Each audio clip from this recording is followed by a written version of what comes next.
Hola, ¿qué tal? Muy buenos días. Los saluda como siempre su amiga Betty Sánchez.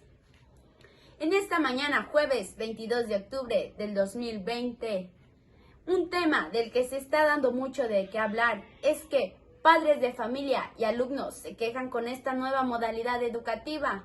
Pero ¿qué le vamos a hacer? Los niños tienen que aprender aunque sea en distancia.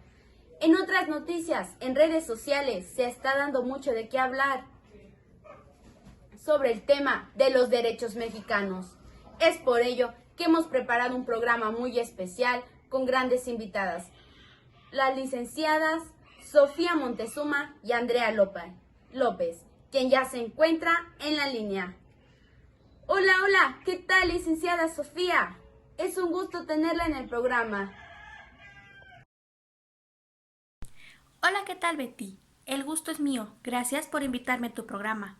Pero por mi agenda tan ocupada me fue imposible asistir, así que te hice un espacio para poder recibir. Agradezco el gesto, licenciada, pero me gustaría que nos platicaras qué son los derechos humanos. Para empezar, ¿qué es un derecho?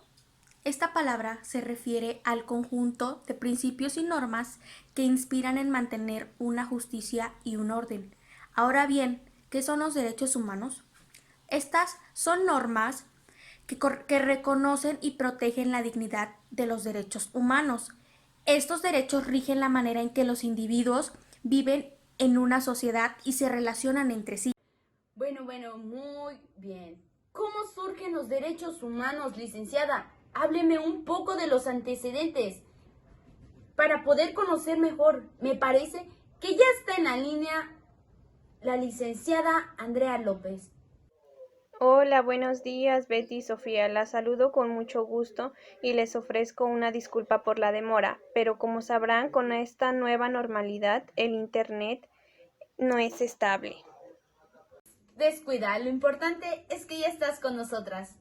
Aprovechando que llegaste, coméntanos, ¿qué son los antecedentes? ¿Cómo surgen los derechos humanos? ¿Y quién los hace? Vaya, sí que son varias preguntas en una sola. Pero bueno, te comento que en el año 539 a.C., Ciro el Grande, tras conquistar Babilonia, hizo algo totalmente inesperado. Liberó a los esclavos y les permitió volver a casa. Aún más, declaró que la gente tenía derecho a escoger su propia religión. El cilindro de Ciro, una tablilla de arcilla con estas proclamaciones inscritas, se considera la primera declaración de derechos humanos de la historia. Vaya, esto sí no me lo esperaba. Es algo sorprendente. Pero después de eso, ¿qué pasa? Pues la idea de los derechos humanos se difundió rápidamente hasta India, Grecia y finalmente Roma. Es por ello que surge la Carta Magna. Con los años va cambiando de nombre, pero el objetivo sigue siendo el mismo, es decir, que todo individuo posea derechos así como obligaciones para desarrollarse plenamente en la sociedad. Todo esto que me cuentas es muy interesante. Al menos yo desconocía cómo surgían los derechos humanos. Pero con esta información que me acabas de decir, ya tengo una idea más clara. Así es, Betty. Déjame decirte que estos derechos son universales, es decir, se reconocen a todas las personas sin exclusión alguna.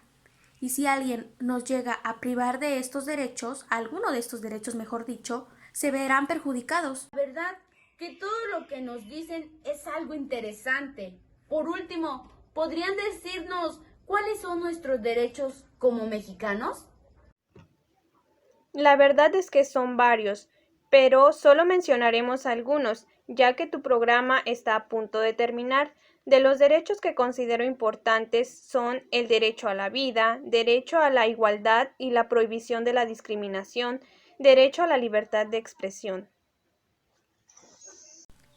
A recibir una educación, a recibir también un trato digno, a recibir la libertad de culto, a una vivienda, al agua, entre otros derechos. Por eso es importante conocerlos para poder lograr su pleno cumplimiento. 0. Vaya, ahora sí me han dejado sin palabras. Es sorprendente ver cómo inician nuestros derechos y cómo han ido cambiando con la finalidad de lograr una gran sociedad. De antemano, les agradezco que me hayan acompañado y hablado un poco acerca de los derechos humanos. Fue un gusto haber estado en tu programa. Espero y nos invites pronto. Gracias. Agradezco mucho la invitación y cuando gustes para más información puedes contactarnos. Gracias. Y bueno, esto ha sido todo el día de hoy. Nos vemos la siguiente semana con más datos interesantes. Soy su amiga Betty Sánchez y nos vemos en la próxima.